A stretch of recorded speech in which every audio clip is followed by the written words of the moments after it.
Baiklah. Bismillahirrahmanirrahim.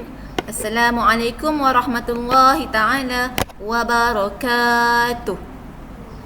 Okey, insya-Allah hari ini kita akan meneruskan pembelajaran pada hari ini.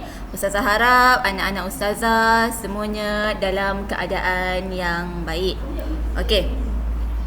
Insya-Allah kita mulakan pembelajaran. Marilah kita sama-sama membacakan doa sebelum belajar. Okey, tadah tangan. Bismillahirrahmanirrahim. Allahumma aftah alaina hikmataka wanshur alaina min khazaini rahmatika ya arhamar rahimin. Rabbi shrah li sadri wa yassir li amri wahlul 'uqdatan min lisani yafqahu qawli. Rabbi zidni ilman warzuqni fahman waj'alni minal muslimin. Amin. Okey. Hari ini kita sambung untuk mata pelajaran Jawi darjah 2 murid Seriti Ummul Qura bagan Datuk.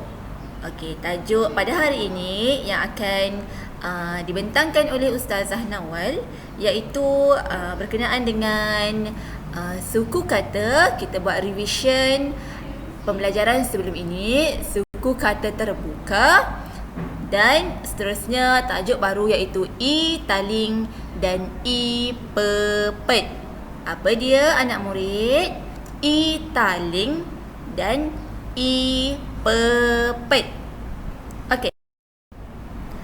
Untuk yang pertama iaitu suku kata terbuka. Okey, anak-anak ustazah insya-Allah semua dah faham apakah yang dimaksudkan dengan suku kata terbuka. Okey, suku kata terbuka ialah suku kata yang diakhiri oleh huruf alif. Okey, alif yang pertama, kemudian huruf yang kedua iaitu huruf waw, dan huruf yang terakhir adalah huruf ya. Okey, untuk huruf vokal adalah huruf A, E, I, O dan U. Okey, contohnya ustazah bagi contoh yang pertama. Bila mana suku kata itu diakhiri oleh huruf alif. Okey, contoh perkataan adalah kuda. Macam mana nak ejak kuda? Kaf waw ku dal alif da kuda. Itu adalah suku kata terbuka. Sebab apa suku kata terbuka? Sebab belakang dia perkataan tersebut diakhiri oleh huruf alif. Okey, kemudian huruf waw iaitu contohnya sudu. Sin waw su dal waw du sudu. Okey, belakang perkataan itu adalah huruf waw. Jadi dia adalah suku kata terbuka. Dan yang terakhir, contoh bagi huruf ya adalah lari. Macam mana nak eja lari anak-anak? Lam alif la ra ya ri lari. Belakang perkataan tersebut adalah ya, huruf ya. Jadi lari adalah suku kata terbuka. Okey, Seterusnya bagi tajuk baru hari ini adalah kaedah menjawikan huruf I. Huruf apa anak-anak? Huruf I. Ya, betul. Huruf I. Okey, macam mana kita nak buat ataupun cara kaedah menjawikan huruf I? I taling dan I pepet. Okey, ustazah tunjuk contoh yang pertama. Okey, yang pertama adalah I pepet. I pepet, kamu punya gigi kamu yang cantik, yang putih tu, kamu kena tutup. Okey, contoh memang mulut terbuka, bibir tu terbuka sedikit, tapi gigi kamu rapat, tutup.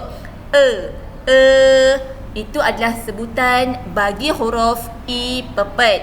Dia tiada padanan huruf ya bagi huruf Jawi. Okey, semua buat sama-sama dengan ustazah. Okey, mulut kamu ataupun gigi kamu tu tertutup. Gigi tertutup. Okey, seterusnya bagi I taling. I taling, gigi kena buka. Macam mana nak sebut untuk I taling? Ikut saya sama-sama. 1, 2, 3. Okey, buka kan gigi kamu tu. Berbeza pula tadi dengan I pepet. Gigi tu tutup rapat. Okey. Kalau untuk I taling, dia ada padanan huruf ya bagi tulisan Jawi. Okey, I taling ada padanan huruf ya. Manakala yang I pepet tadi tiada padanan huruf ya. Okey, jom kita pergi yang seterusnya.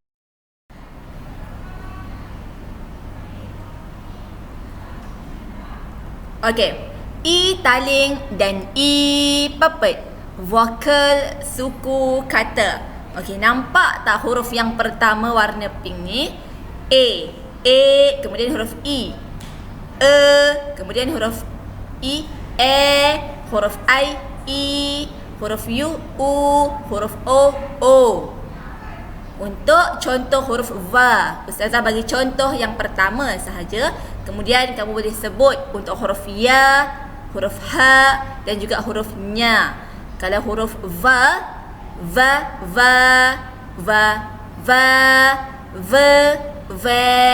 vi, vu, vo. Okey, semula. Va, ve, vi, ve, vu, vo. Okey, untuk huruf ha, he, hi, hu dan hu. Okey. Huruf ya, ye, yi, yu dan yo. Nya sama juga. Nya, nye, ni, nye, nyu dan nyo. Okey.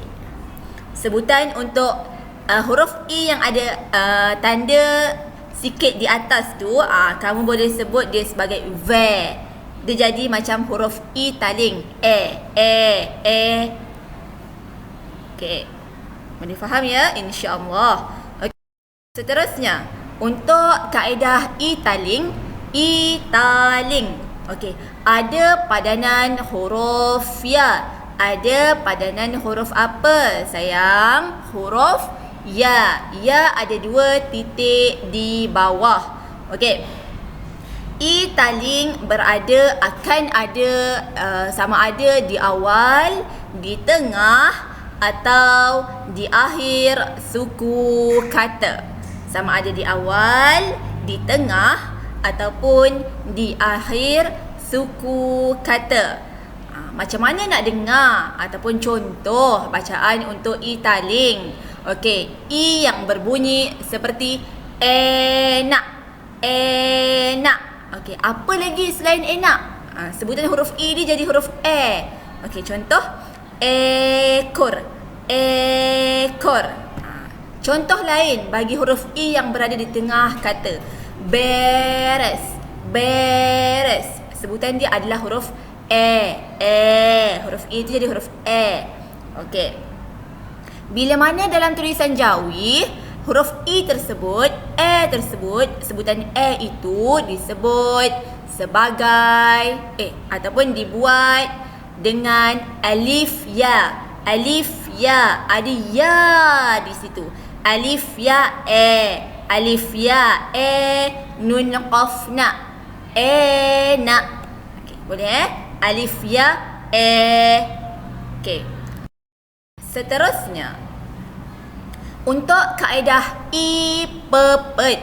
Bagi I pepet tiada padanan huruf ya. Okey, tiada ya. I taling Maaf Ustazah, minta maaf. Ini I pepet I pepet yang berada di awal, di tengah ataupun di akhir suku kata. I yang berbunyi seperti emak, emak. Sebutan huruf I tu Okey, contoh lain, emas, emas. Okey, boleh ya? Okey, contoh kalau I itu berada di tengah kata. Berat, berat. Okey, macam mana nak sebut huruf ataupun nak tulis huruf emak, sebutan ataupun perkataan emak dalam tulisan Jawi. Alif alif alif sahaja di depan. Alif mim qaf ma emak. Okey, dia tiada pun huruf ya di situ untuk huruf I yang rumi itu. Dia hanya huruf alif sahaja. Seterusnya, kita tengok kesalahan yang sering murid lakukan. Okey, contoh perkataan, dia nak eja bekas. Okey, contoh, kamu nak eja bekas, bekas. Okey, bekas adalah I taling ke I pepet anak-anak? Okey, bagus. Bekas adalah I pepet, I pepet. Sebab apa bekas I pepet? Sebab sebutan ataupun intonasi dia berbunyi be. Huruf I itu disebut sebagai Jadi untuk Jawi, dalam tulisan Jawi nak eja bekas, sila gugurkan ataupun buang huruf ya. Tidak perlu huruf ya, sayang. Okey, contoh bekas. Ba be, kaf sin kas, bekas. Sila buang huruf ya ataupun gugurkan huruf ya. Tidak perlu eja satu-satu. Ba huruf B huruf ba, I huruf ya, kaf huruf K, A huruf alif, S huruf sin. Terus sahaja. Ba be, kaf sin kas, bekas. Okey. Seterusnya, ini adalah jawapan yang betul bagi I pepet. I pepet. Tidak perlu ada padanan huruf ya. Ba be, kaf sin kas, bekas. Sila gugurkan huruf I. Okey, itu sahaja untuk pembelajaran kita pada hari ini. Sekian, terima kasih. Jumpa lagi minggu hadapan dengan hukum Jawi yang lain. Okey, anak-anak Ustazah Siti Ummul Qura baginda Datuk teruskan dengan latihan Jawi. Jangan pernah berhenti dan sentiasa membaca tulisan Jawi di rumah. Okey, hashtag semarakkan tulisan Jawi. Tahu kaedah hukum Jawi akan menjadi lebih mudah untuk Siti Ummul Qura baginda Datuk, insya-Allah. Sekian, terima kasih. Assalamualaikum warahmatullahi wabarakatuh. Jumpa lagi.